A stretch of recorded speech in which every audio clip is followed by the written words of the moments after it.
Welcome to Getting the Most of AI. We're going to be talking about AI in small business. We're sharing some tips and tricks and some best practices to help you get the most out of this technology. This is part of the West Central Minnesota SBDC AI Resource Lab. AI is just one of the many ways that SBDC supports startups and existing businesses across the country. So please reach out to the SBDC nearest you for more information and to get started. Welcome back for those of you who have joined us for our first couple videos. This is the third and final video of our AI bootcamp, where we're oversimplifying and scratching the surface of AI to help you hit the ground running with this new technology in 30 minutes or less. So let's get started. So as we've mentioned in the first couple videos, AI is just a tool. Now you and I are the talent. Humans are the talent. As with any tool, it takes time to figure it out, get good at it. When we use a tool for bad, we call it a weapon. When we use it for good, it can do wonderful things. In order for us to figure it out and get good at it, for it to do wonderful things, we're going to have to test some things out. We're going to have to experiment with prompting. We're going to have to give it some feedback. We're going to have different iterations of the same thing. And we're going to use what's called the AI sandwich, where that user will start with a prompt, a query, a request. AI is going to generate that output, but the human user is always going to finish that task, whether you're iterating it, refining it, or completing it. We're not simply copy and pasting stuff out of AI. That human is really needed for that critical thinking component of any task. So remember, AI is just a tool. Using AI is kind of like managing people in a lot of ways. Like, number one, it doesn't read minds. It needs clear and specific instructions. It's probably not going to get it right the first time. Okay, so iterating, refining, it needs a lot of guidance and feedback to get smarter. It improves with feedback. You can tell it was right or wrong or good or bad, and it builds that memory over time.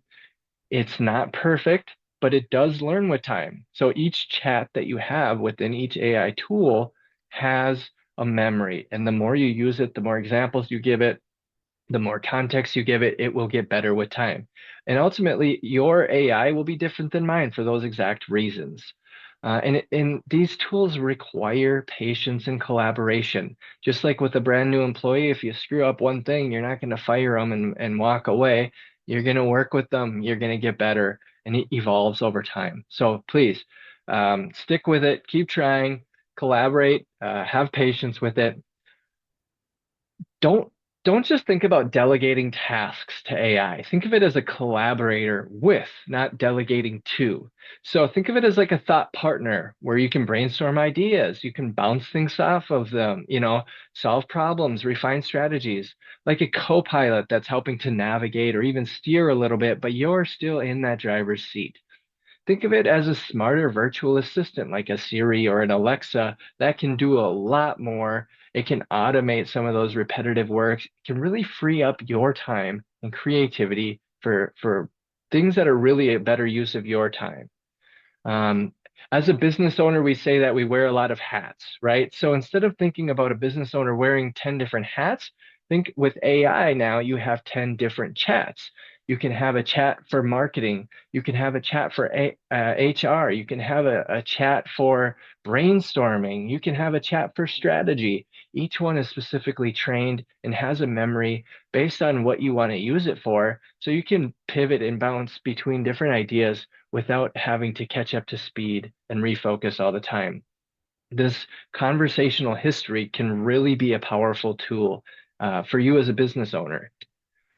Think of it as like a genius in the other room where you have a door between you. Then the only way you can communicate is by just a written prompt on a sticky note and sliding it under the door, right? The genius isn't going to ask you follow-up questions, so the context and everything that you put on that sticky note is very important. Luckily, AI can ask you follow-up questions, but nevertheless, now, what if I told you the genius in the other room was also just your intern? So they might be super smart, but they shouldn't be trusted without supervision. Now, I talked about this briefly in our last video, but the way that AI thinks is not in English. It doesn't think in English. It thinks in these things called tokens, which is basically a syllable or a character of a word. So one word might have many tokens, just like the word osteoporosis, for example, can be broken down into different functional components. That's how AI breaks down words, which essentially makes it really good at translating to different languages or even computer languages like HTML. And this is also why it thinks a lot smarter than just simply a word search. So if you spell a word wrong, it's probably going to figure that out without you having to even correct it. And it can still think past that misspelled word instead of getting hung up on that. Remember that your expertise helps you prompt better. You might have a marketing degree, and AI probably knows the marketing degree curriculum, but it can't replace a human with a marketing degree.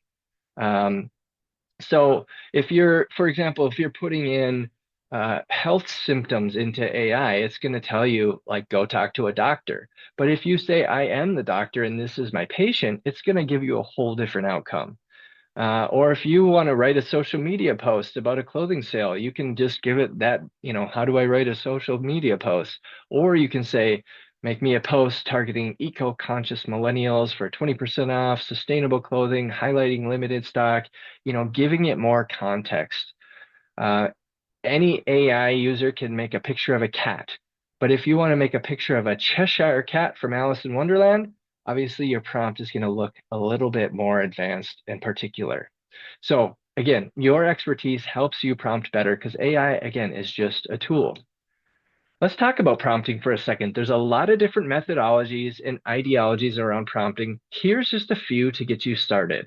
If you hear of something called a zero shot prompt, this is when you ask AI to complete a task without really giving it any examples. It's almost like if you remember on Google, they used to have that button called I'm feeling lucky. So you would type in your Google search and you'd click I'm feeling lucky instead of search, and it would just automatically give you that first result. The chances of that being exactly what you're looking for are slim to none. If you ever clicked it, it's a shot in the dark, really, which is a zero shot prompt. Which is why like a one shot, two shot, or like a few shot prompting where you're giving it examples, you're having more of a conversation, you're building that context, really helps strengthen those outputs of AI. You can do what's called a direct prompt, where you just simply ask AI for an answer, like transactional, what's two plus two, right? You can even do chain of thought prompting, where you're asking AI to show its work, explain your reasoning, cite your sources, things like that. You can also use different frameworks, such as the RIPE framework, where RIPE is an acronym that stands for tell it a role, give it instructions, set parameters, and show an example, which really helps you as the user think about a framework for how to feed it enough information for it to process your request effectively. And remember, each of your chats builds that history. So the more you put into it, the more customized and individualized it's going to be. These are just a few, and continue to experiment with what works for your use. AI is going to catch on. I joke about this, but I'm semi-serious. The cat's out of the bag. The fear is that it'll replace people, and the reality is that it probably already has. We're not here to talk about that, so whether you think it will or think it won't doesn't matter. But knowing that the cat's out of the bag, would you rather let it replace you or be the one who manages it? In other words, it's not going to replace you today, but somebody using AI will, and that can be you. Just like computers, the internet, cars, cell phones, there's no coincidence that the people embracing these technologies are the least likely to be functionally replaced. More important, more concerning is the risk of not using it at this point, whether those are just loss of efficiencies like time and money. In a small business, time is money. So if you're wasting it, um, you're wasting it. And you could be saving time and money by automating tasks. You could be brainstorming, even if you're just a team of one or a solopreneur. Who do you go to brainstorm? Who do you go to bounce ideas off of or get over that writer's block? Or it could just be kind of the risk of falling behind or the risk of being irrelevant to your competitors who are using AI. So please use AI because I think the risks of not using it are much worse than the risks of using it. And if you still haven't really figured out how to use AI yet, or trying to figure out where to start, I always like to suggest just use it as like a search engine. 25 years ago, none of us had ever heard of Google, and now we use it almost every single day. Google started out as like an internet word search, whereas if you got that word misspelt, the results were pretty bad, pretty compromised because you misspelt the word. And if you just put in one word versus like explaining the thing that you were looking for, so we all get that about Google, and it's much the same way about using AI, except for AI isn't just a Google word search, it's actually a smarter search where you can misspell the thing and it's going to think beyond that. It's going to try to figure out what you were asking, not just get hung up on what you said. Um, and so you probably even notice, even on Google, they have that AI results now that come up first. So instead of clicking and scrolling and clicking and scrolling, and if you've ever tried to look up a recipe, oh, AI just gives you exactly what you asked for without any of that stuff. So we're wrapping up training session 3 here. This is again is the last and final of our AI boot camp. We want to urge you to start wherever you're comfortable. Start safe, even if it's just using AI as a search engine. Uh, Continue to experiment with it, learn with it, evolve with it, because it is an evolving technology. And push the limits. Try to go out of your comfort zone, try it for something new, at least just to see how it behaves and to see what it does when it's hallucinating. Test it out, get used to it. And the more you use it, just like any tool, the better you'll get from it. By now, if you've watched all 3 videos, you're ready to try it for yourself. If you want to learn more, reach out to the SBDC nearest you for more information.